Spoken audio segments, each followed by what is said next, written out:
অহা সেপ্টেম্বৰ মাহৰ পৰা আমি অৰুণোদয় হিতাধিকাৰী পইণ্ট 3 কাৰণে অৰুণোদয় পইণ্ট 3 এই হিতাধিকাৰী নিৰ্বাচনৰ প্ৰক্ৰিয়াটো আমি আৰম্ভ কৰিম। আজি ডক্টৰ হিমন্ত বিশ্ব শৰ্মা ছাৰে বহুত ডাঙৰ বিশেষ ঘোষণা কৰিছে। তো আপোনালোকে যদি এই আঁচনিবোৰ এপ্লাই কৰিব বিচাৰে তেনেহ'লে আপোনালোকৰ বাবে এই আঁচনিবোৰ তো আপোনালোকে কেনেকৈ এপ্লাই কৰিব। তো প্ৰথমটো খবৰ হৈছে আপোনালোকৰ যিসকল মানুহৰ ৰেচন কাৰ্ড নাই, যদি আপোনাৰ পৰিয়াল আছে তেনেহ'লে আপোনালোকে নতুনকৈ ৰেচন কাৰ্ড এপ্লাই কৰিব পাৰিব। আৰু দ্বিতীয়টো খবৰ হৈছে আপোনালোকৰ যিসকল মানুহে অৰুণোদয় আঁচনিখন এপ্লাই কৰিম বুলি ভাবি আছে সেইসকল মানুহৰ বাবে ভাল খবৰ। তো আপোনালোকে অতি শীঘ্ৰে আপোনালোকে অৰুণোদয় আঁচনিখনৰ এপ্লাই কৰিব পাৰিব। তো আপোনালোকে ফৰ্মটো ক'ত পাব সেই বিষয়ে কিন্তু আজি এই ভিডিঅ'ৰ মাধ্যমত আপোনালোকক কৈ দিয়া হ'ব। তো আপোনালোকে ভিডিঅ'টো সম্পূৰ্ণভাৱে চাই থাকিব। আৰু দ্বিতীয়টো খবৰ হৈছে আপোনালোকৰ দুৰ্গা পূজাৰ উপলক্ষে মানে অসম চৰকাৰৰ তৰফৰ পৰা আপোনালোকক বোনাছ প্ৰদান কৰা হ'ব। তো বোনাছ কিমান টকাকৈ আপোনালোকক দিয়া হ'ব সেই বিষয়েও কিন্তু আজি এই ভিডিঅ'ৰ মাধ্যমত আপোনালোকক জনাই দিয়া হ'ব। ভিডিঅ'টো সম্পূৰ্ণভাৱে চাই থাকক। কেবিনেটে অতিৰিক্তভাৱে 20 লাখ জনসংখ্যাক 20 লাখ জনসংখ্যাক পৰিয়াল যদি আমি এভাৰেজ 4জন কৰি ধৰো 5 লাখ হ'ব। 20 লাখ জনসংখ্যাক অতিৰিক্তভাৱে ৰেচন কাৰ্ড দিয়াৰ বাবে সিদ্ধান্ত গ্ৰহণ কৰে। 15 ছেপ্টেম্বৰৰ পৰা ৰাইজে আবেদনো কৰিব পাৰিব আৰু জিলা ভিত্তিক বিতৰণো আমি 15 ছেপ্টেম্বৰৰ আগতে আমি কৰি দিম। ইউৰ ৰাইজৰ বাবে এটা সহায় হ'ব যে 20 লাখ লোকে অতিৰিক্তকৈ ৰেচন কাৰ্ড লাভ কৰিব। অসম চাহ নিগমৰ আমাৰ আসাম টি কৰ্পোৰেশ্যনৰ চৰকাৰৰ অধীনত থকা গোটেই কেইখন বাগিচাত আজি আমি 20% পূজাৰ বানচ আমি ঘোষণা কৰিছো। আপোনালোকে জানে যে এতিয়া গোটেইবোৰ বাগিচা আমাৰ লগত নাই, বহুত কেইখন বাগিচা আমি লিজ আউট কৰি দিছো। কিন্তু যি কেইখন বাগিচা আমাৰ লগত আছে আৰু লিজৰ ডিউৰেশ্যন চাই যিটো সময়লৈকে চৰকাৰৰ লগত আছিলে এই গোটেই সময়খিনিৰ কাৰণে আজি আমি 20% পূজাৰ বানচ চৰকাৰে ঘোষণা কৰিছে আৰু এটা ইনষ্টলমেণ্টতে আমি এই গোটেই পূজাৰ বানচ দিবৰ কাৰণে সিদ্ধান্ত গ্ৰহণ কৰিছো।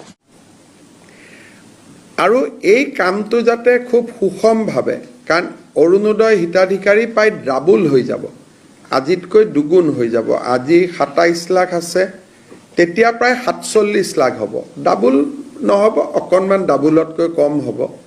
গতিকে এইবাৰ যাতে অৰুণোদয়ত প্ৰত্যেকটো ৰেচন কাৰ্ড থকা পৰিয়াল, প্ৰত্যেকটো হয়তো নহ'ব, 80% হ'ব। ৰেচন কাৰ্ড প্ৰায় 55 লাখৰ আছে, আমাৰ অৰুণোদয় 47 লাখ। কিন্তু যিহেতু অৰুণোদয়ত ক্ৰাইটেৰিয়া আছে, 4খন গাড়ী থাকিলে নাপায়, মন্ত্ৰী MLA পৰিয়ালে নাপায়, পঞ্চায়তৰ পৰিয়ালে নাপায়, সেইকাৰণে আমি ভাবিছোঁ যে 47 lakh will be a sufficient number যোগ্যজনক দিবৰ কাৰণে। আৰু তাৰ গোটেই নিৰ্বাচনৰ প্ৰক্ৰিয়াটো আমি ছেপ্টেম্বৰ মাহৰ পৰা আৰম্ভ কৰিম।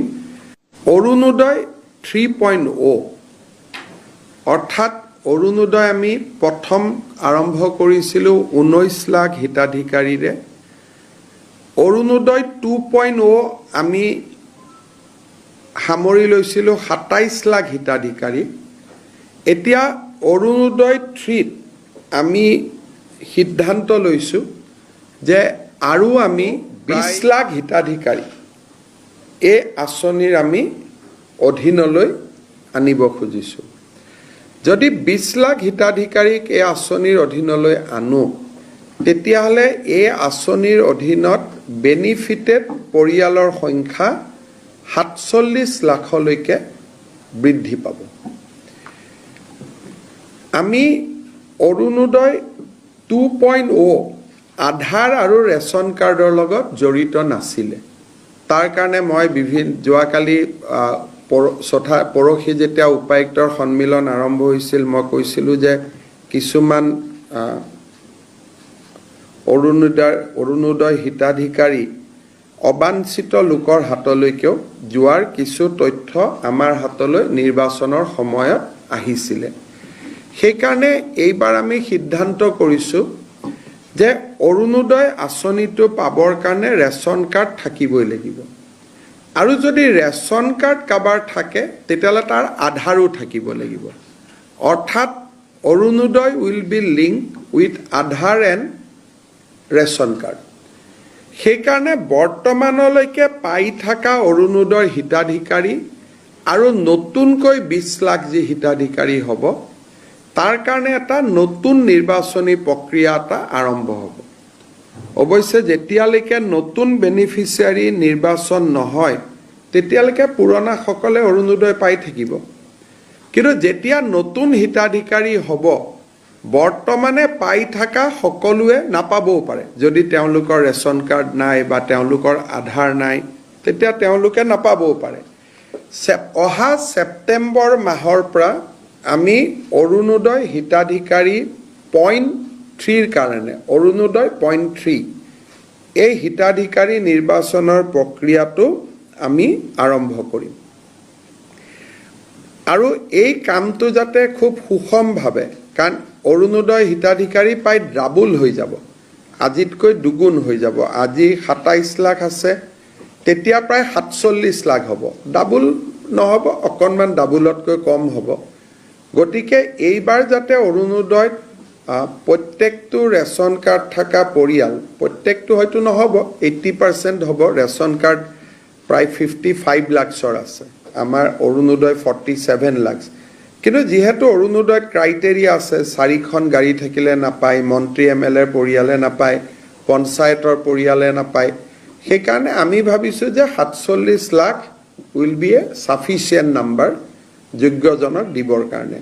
আৰু তাৰ গোটেই নিৰ্বাচনৰ প্ৰক্ৰিয়াটো আমি ছেপ্টেম্বৰ মাহৰ পৰা আৰম্ভ কৰিম।